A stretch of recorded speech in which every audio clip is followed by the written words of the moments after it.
ये कहकर जलपरी जादू से लीची के पेड़ के ऊपर घने काले बादल ले आती है।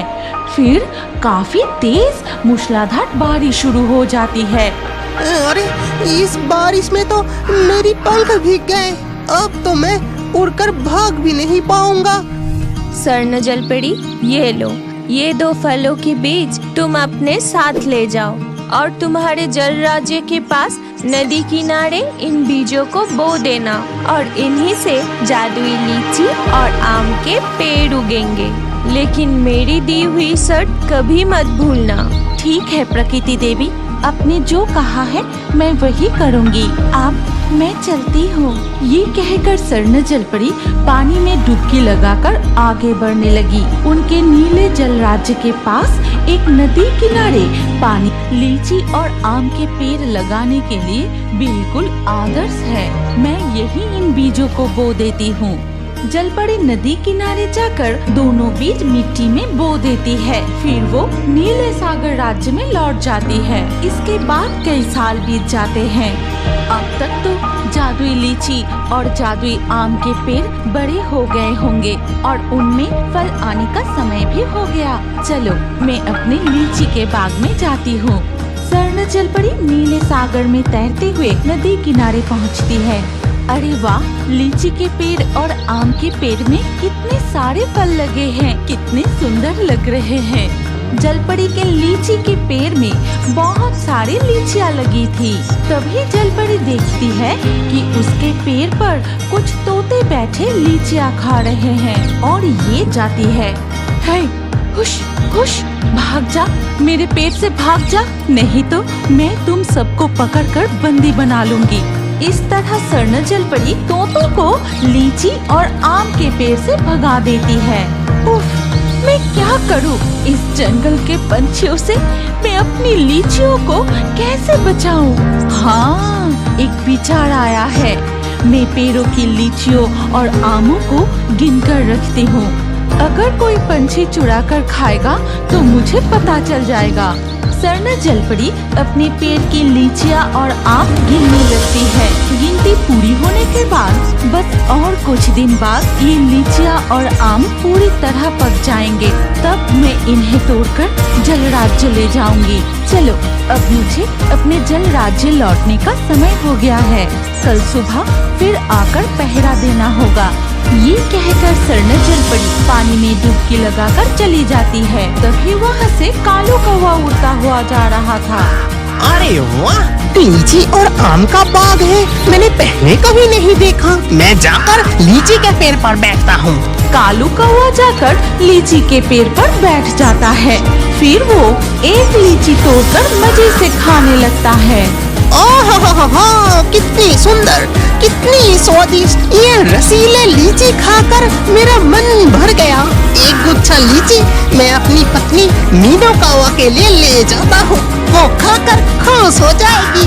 कालू कौवा एक गुच्छा लीची लेकर उड़कर अपने घोंसले की ओर चला जाता है। उधर बुढ़िया अपने आंगन में बैठकर कहती है, मुझे बहुत भूख लगी है, कई दिनों से तेज बुखार है, घर में कुछ खाने को भी नहीं है, मुझे भूखी है।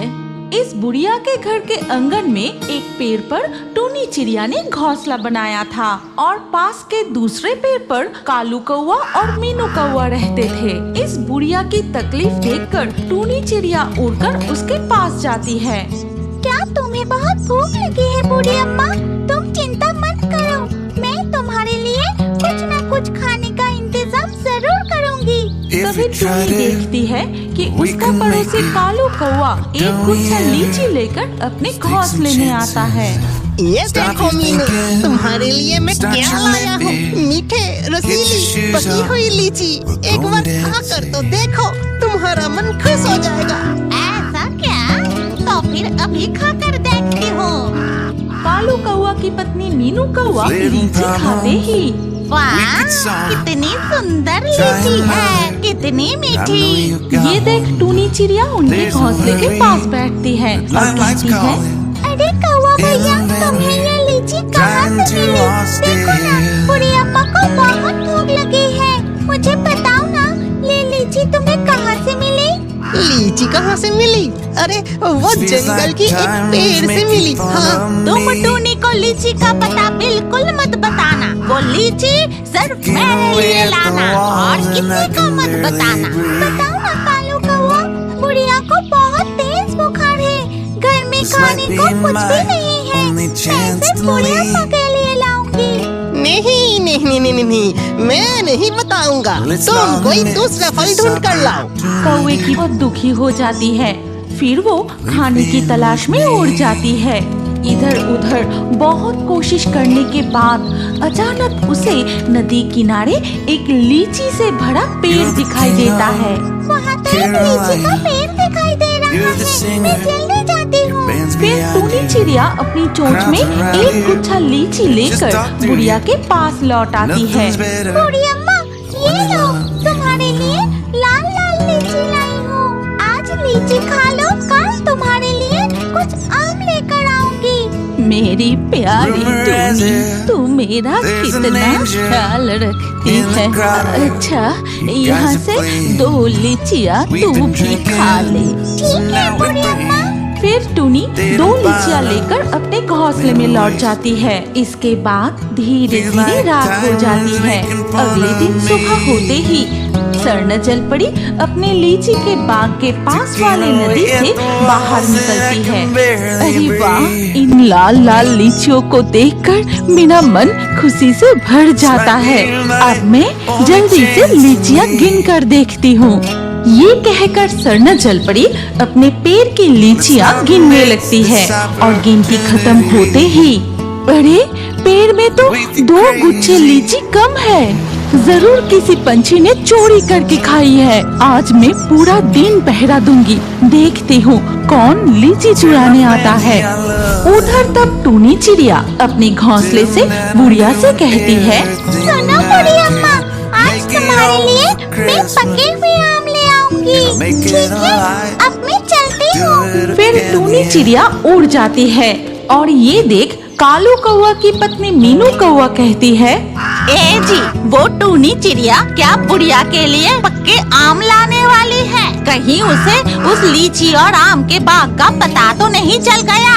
तुम अभी उसके पीछे जाकर देखो और सुनो ना, लौटते समय आज मेरे लिए भी लीची लेकर आना, ठीक है? ठीक है, ले आऊंगा। मैं अभी जाकर देखता हूँ कि उस टूनी को लीची का पता चल गया है या नहीं। ये कहकर कालू कौवा घोंसले से उड़ जाता है। फिर वो लीची के पेड़ के पास आम के पेड़ पर बैठता है। नहीं, लीची के पेड़ पर टूनी नहीं है। इसका मतलब उसे इस लीची का पता नहीं चला। ये स्वादिष्ट लीचियाँ सिर्फ मैं और मेरी पत्नी खाऊंगा। फिर कालू कौवा उड़कर लीची के पेड़ की डाल पर बैठ जाता है। वो ये भी नहीं देख पाता कि नदी में स्वर्ण जलपरी पहरा दे रही है। फिर वो एक लीची तोड़कर खाने लगता है। आहा, कितनी रसीले लीची, मन करता है हमेशा ये लीची ही खाता रहूं। मेरे पेड़ पर एक कौवा बैठकर लीची खा रहा है। हे, हुश हुश, उड़ जा, मैं कह रही हूँ उड़ जा। अरे बाप रे, ये तो एक जलपरी है। तुम पानी में रहकर मुझे इस लीची के पेड़ से नहीं भगा सकती। तुम्हारी ये लीचियाँ बहुत स्वादिष्ट हैं। मैं और मेरी पत्नी ये लीचियाँ मजे से खाऊंगा। कौवे, तेरी इतनी हिम्मत, मेरे पेड़ की लीचियाँ खाएगा? और रुक, अभी मजा चखाती हूँ। ये कहकर जलपरी जादू से लीची के पेड़ के ऊपर घने काले बादल ले आती है। फिर काफी तेज मूसलाधार बारिश शुरू हो जाती है। अरे, इस बारिश में तो मेरी पंख भीग गए। अब तो मैं उड़कर भाग भी नहीं पाऊंगा। बचाओ, बचाओ। दुष्ट कौवे, अब तू नहीं भाग पाएगा। अब तुझे लीची चोरी करने की सजा मिलेगी। उसी समय पास के आम के पेड़ पर टूनी चिड़िया अपनी चोंच में एक आम लेकर बैठी थी। तभी कालू कौवा की आवाज सुनते ही वो तुरंत आम छोड़कर कालू कौवा को बचाने के लिए चली जाती है। फिर किसी तरह उसे साथ लेकर वहाँ से उड़कर भाग जाती है। फिर वापस जाकर कालू कौवा अपने घोंसले में बैठता है और टूनी बुढ़िया के पास जाकर कहती है, बुढ़ी अम्मा, आज मैं तुम्हारे लिए एक भी आम नहीं और उधर कालू का सब कुछ सुनकर मीनू कौवा उड़कर टूनी के पास जाती है।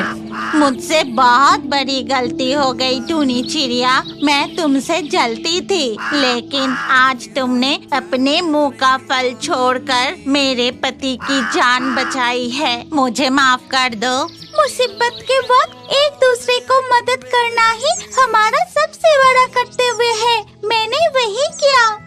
अरे तुम सब उधर देखो, कल मैंने जो लीची खाकर बीज फेंका था उसी से रातों रात एक लीची का पेड़ बड़ा होकर पूरा पेड़ लीचियों से भर गया है। आज से हम सबको कभी खाने की कमी नहीं होगी। इसके बाद से टूनी चिड़िया, कौवा दंपति और बुढ़िया सब मिलजुल कर बहुत खुशी से रहने लगते हैं। आज के लाकी ड्रॉ में चुने गए सर्वश्रेष्ठ कमेंट्स और स्क्रीन के ऊपर आए इस वीडियो को क्लिक करके अगला वीडियो जरूर देखिए। अपना नाम अगले वीडियो के कमेंट में जरूर लिखिए। सोच क्या रहे हो, जल्दी क्लिक करके वीडियो को देखिए।